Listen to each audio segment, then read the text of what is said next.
Well, ladies and gentlemen, we have arrived. This is it. This is the end. I mean, this was the season finale, season 1 of 13 Reasons Why. Yes, there is apparently a season 2. If you did not watch my last video, has been confirmed. I don't really know what they're going to do with that, but that's not what you're here for. Let's talk about 13 Reasons Why, the season finale, episode 13, right now.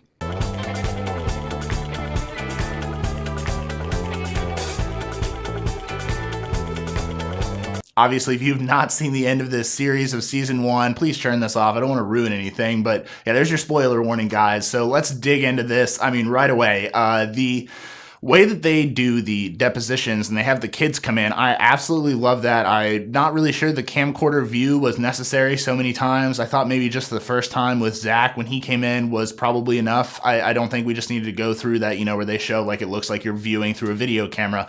I didn't really need that, but I like the way that they set this up throughout the episode. You have Clay, who obviously goes and starts talking to Mr. Porter. We see that. We see how he talks to Tony and gives him the tape that he recorded. So I was right. He recorded Bryce in episode 12. Basically, he said that he was guilty. He admitted to the crime. Good job on my boy Clay. I mean, I called it, but yeah, that's good on him. He finally caught him. And Tony, okay, was I the only one for like 10 seconds there that was worried that Tony was just going to freak out and like try and push this all under the rug? Like maybe he capsized or just like gave in to the pressure. I was like, just like a smidge. You got to forgive me. Okay, just a smidge. I was worried, but our boy Tony ended up coming through. I think there's a lot of things that we can talk about that finally got wrapped up really nice by a bow tie. And I mean, I think some characters really took a step forward in the season finale. Throughout this whole series, we're supposed to see this growth between all of these characters. And I mean, I think we kind of all have to agree on this point. Clay has grown the most as a character. When we saw him in the first season or the first episode of this season, I mean, he looked lost. He didn't understand anything that was going on. He was very socially awkward. And I mean, obviously, like his whole personality hasn't changed, but the way he looks at life and the way he might go about doing his actions now and the choices he makes and how important they are, even if they seem really small at the time, the difference is that those choices can make for other people. I think Clay is way more in tune now than what he was before all of this happened. So yeah, I mean, just the character depth there. And then the way that all of the students, pretty much everyone, Marcus, Zach, everyone that came in, Jessica didn't really tell the whole truth, but she kind of tried. Okay, well, she told the truth. She just, wouldn't answer some of their questions, which I like the fact that Mrs. Baker was like, you don't have to question her any further. I think she kind of already had a hint. I think she kind of already knew that as soon as she saw this girl, Jessica, sitting there talking about Hannah, she like had, I don't know if it's like a motherly response or something, but she knew that there was something down there. And I think that kind of tips her off as to what might have happened to Hannah. And yeah, the Bakers throughout this final episode, I love their acting. I thought they did a great job. Them interacting with Tony when Tony finally goes to give them the, USB drive, one of the copies of the tapes to them. Him breaking down in that scene where he's just like, I'm sorry, I should have came to you earlier. And I was worried. I was trying to follow the plan. Hannah wanted me to do this. And I feel for Tony. I mean, this kid had this enormous responsibility shoved on him. He didn't ask for it. But yeah, I would say he dealt with it probably better than anyone else I could have seen in this series. I really just want to emphasize that I like the way that they finally have these kids tell the truth pretty much. They hesitate at first. Some of them do, Courtney and Zach. And I was glad that they finally, and Marcus, I'm just glad that they all came out finally and said, I probably did some things that were wrong. Like, yes, that is me. And the Courtney one especially, where she's looking at the photo and they're like, you don't know who that is? Like, really, you don't know? And I mean, they clearly probably know who it is. And they eventually, fess up, admit, I probably could have done some things differently. And then, I am worried about one specific character though, and maybe this has something to do with season 2. So yeah, he definitely has me extremely worried after his interview and just seeing him in that end scene. And that character is none other than Tyler. The way he was acting in this episode, the way he has all those photos up of all the different people, and what we see that he bought in episode 12. He bought a gun, and we see him hiding that stuff, in his camera case or whatever that giant case is that he has. So he has that hidden. That must be some sort of plot device or something, right? In season 2. I don't know. I just feel like his story is kind of unfinished. Why would they have him buying that gun if they didn't plan on that being like an actual, like, it doesn't make any sense to me. I was pretty confused by that in general. Let's talk about Clay and Mr. Porter, right?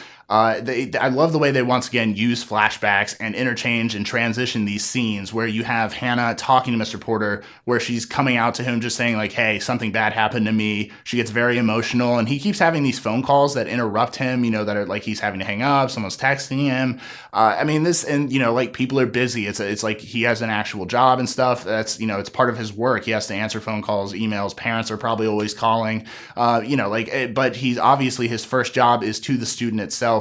And I mean, he's not paying 100% attention. You can kind of tell that he's a little irritated at times. Even Hannah picks up on it. So yeah, I mean, I feel bad a little bit for Mr. Porter because, like, maybe it's not, I'm once again, I'm not blaming a single one person besides maybe Bryce for all of this, but I feel bad for him in the sense, like, he was probably busy, and, like, girls probably come in crying to him all the time. It's, probably a little bit difficult to differentiate those. But at the same time, I mean, she was being pretty obvious, right? Like, she even, like, basically tells him that she had a sexual assault, or she was at least thinking she did. And I mean, we know as the viewer, like, yeah, she did. She 100% did. She was probably just afraid to admit it or afraid to talk about it. And yeah, Mr. Porter, it pretty much doesn't go after her. That was pretty much his sin. He's tape 13. I love that we finally learned that. And I think he's changed. I definitely think he's changed, especially after Clay. I mean, I already think that he was becoming more and more aware of what had happened, what he missed. I think this was just more of a confirmation for him, where he finally understands, like, yep, that's where I screwed up. I should have gone after her. I shouldn't have just gone on with my work. I should have gotten out of there, gone after Hannah Baker, and we wouldn't have seen what had happened. And dear Lord, the scene that we get. So I've tried to stay out of this entire time while reviewing this series, but I've read so many things about mental health and how this series has, like, romanticizes suicide. I personally do not see it. I watched the episode. I watched the scene, what she does to herself with those razors. I'm having trouble even talking about it. Oh man, I mean, that was worse than, like, some horror movies I've seen in terms of gore and stuff. So I'm not even going to talk about that more. It was a very powerful scene, very emotional. I don't really get the thing that they're talking about where that's romantic or that romanticizes. I don't know if they're talking about the tapes more specifically. I haven't read enough into it, but oh man, the scene with her, the bathtub, it was all a lot. I was very surprised how much they showed. I knew, like, we were probably going to get that scene, and just her, I would have preferred, like, me personally, because I'm not a big fan of the blood stuff. Or like maybe self-injury. I don't know. I'm okay with Game of Thrones blood. I don't know, but you get what I'm saying. Where her parents come and find her and stuff. It was just, oh my God, like, that was rough, guys. That was really rough for me. Let me know what you guys thought. I thought that scene was insane. I just didn't know that they were gonna kind of show everything. That was, it took me by surprise. And I'm not mad about it. It was just, yeah, that really took me by surprise. I did not realize we were gonna go that in depth. And we saw her steal those, I guess, from her parents' pharmacy earlier in this episode. And I mean, as soon as I saw that, I was like, well, at least, I guess we know how this happens now, or maybe we already did, but just confirmation of that. But man, that was a lot to handle. Now let's talk about my boy Clay. My boy Clay set all of this up. He put so many things in motion at the end of this. Recording that tape was so clutch. His mother's reaction to finding out that he was the one with the tapes, when Tyler actually ends up saying that, like, I think, that Clay Jensen has them, and her reaction face, that was priceless. She's like, what? But yeah, I mean, Clay absolutely nailed it this episode. He went and talked to the right people. He talked to Jessica about her problems. Maybe he should have gone and talked to Alex. I'm not sure about that. Maybe that's part of season 2 stuff that happens, that, maybe Clay once again needs to see better warning signs, but he's also not that close to Alex as far as I know. So I don't know. It's just Clay as a character clearly grew throughout this series. I like the fact that at the end of all this, he, has Mr. Porter. He gives him the tapes. He has the extra tape created that, Tony copied as well and gave out, that contains, the Bryce confession. So I pretty much think that's a sealed deal. I don't really see how people could get out of that. I just like the fact that he pretty much had this plan and carried it out pretty efficiently. And on top of that, I feel like I like the speech he gives to Mr. Porter at the end where he's like, we just need to be better to each other. We need to love each other more.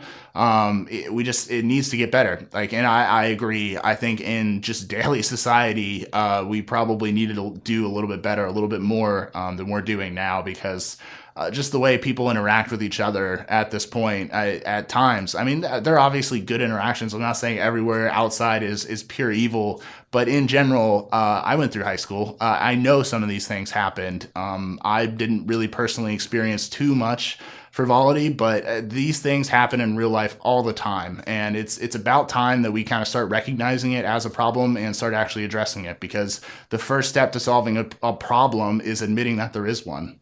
So the ending, and I mean, we all thought that this was the series ending at first, or at least I did, and then season 2 stuff. So I'm kind of confused how they ended this one, but I'm gonna break it down. So you have Clay and Tony and his boyfriend and Sky Miller, who I'm guessing was someone that Clay is caring about. He sees this person that maybe needs someone to hang out with, needs someone to talk to, needs a friend, just like he kind of needs a friend too. I like them together. I think she's fiery. I obviously they show things that she does to herself where she might need to fix some things too. But I like the fact that Clay reached out and said, hey, like, let's get out of here, let's go anywhere, I don't care. I like the interaction at the end where Tony asks, like, do you want me to put on a tape? And, Clay's like, how about we just do the radio? And we finally see, a legitimate smile out of Clay Jensen. I think he's finally, like, taken that next step. He's finally, there's, like, the 5 stages of grief or whatever. I think he's probably near the end of that. I love the ending. I love that Jessica ends up, telling her dad about what happens. I like that Justin, is pretty much gone, I guess, from the series, or I don't know, because he tells Bryce, like, yeah, we're done. Like, this is no longer a thing. And sure, like, it was a really weird interaction for what I thought anyway. I thought it was weird that, like, they just met outside of this store and had a beer together or vodka or whatever, and then just, like, walked away. I was a little weirded out by that. I didn't really understand it. I mean, you get the emotional, like, shot of Justin, like, walking down the alleyway. I guess that was probably part of it because it's cinematic. And yeah, I don't know. I didn't understand that part that much. I just liked some of the stuff that, Justin ends up saying. I like when Justin went and tried to once again apologize to Jessica, and she tells him, like, I don't want to see you anymore. So yeah, I don't see Justin doesn't have anywhere to stay. So I don't know why he would stay in this environment. I'm sure he should probably move on. But I think Bryce eventually realizes, like, crap, like, this isn't good. Like, he learns about the tapes, and he has to realize he's in deep shit now. So guys, this is it. That's it. That's a wrap for this. I loved 13 Reasons Why. That is my final answer. I think the ending is weird. I think the ending's definitely weird now that I know that there's a season 2. I would have been fine with the cool send off, the song playing, driving off into the sunset. I'm down for that. I have that 80s nostalgia. I'm totally cool with that. But I'm just confused where we go for season 2. Let me know what your thoughts are down below. What did you guys think? Was this series meeting all of your expectations? I loved it. I mean, if I had to give it a rating, I don't like doing ratings, but if I had to give it one, I'd say like an 8.5 to 9.0, somewhere in there. I think there were a few missed episodes, maybe like a few mixed hits for me, at least personally. But yeah, I mean, the whole thing put together, all of the soundtracks, all of the transitions that they do, the way they set up this story, I think it's definitely one of the more unique sets of television out there. I just don't know what you do with season 2 without Hannah Baker. Like, that's just me personally. I don't understand what you do. That was the main draw, was the tapes. So I don't know. I don't know if it's just going to become a high school drama show or what, but I guess we'll have to find out. Let me know your theories down below. Let me know what you guys thought of this series. Did you love it as much as I did? What do you think is going to happen in season 2? What are they going to cover? Like, what are we going to do in season 2? How are we going to get these characters back in? Let me know your thoughts down below. Give us a like on this video if you liked it. Subscribe to us here on YouTube. That helps us out the most. There are also video links down in the video description for social media sites, so leave us a shout out there. And until next time, guys, we'll see you soon.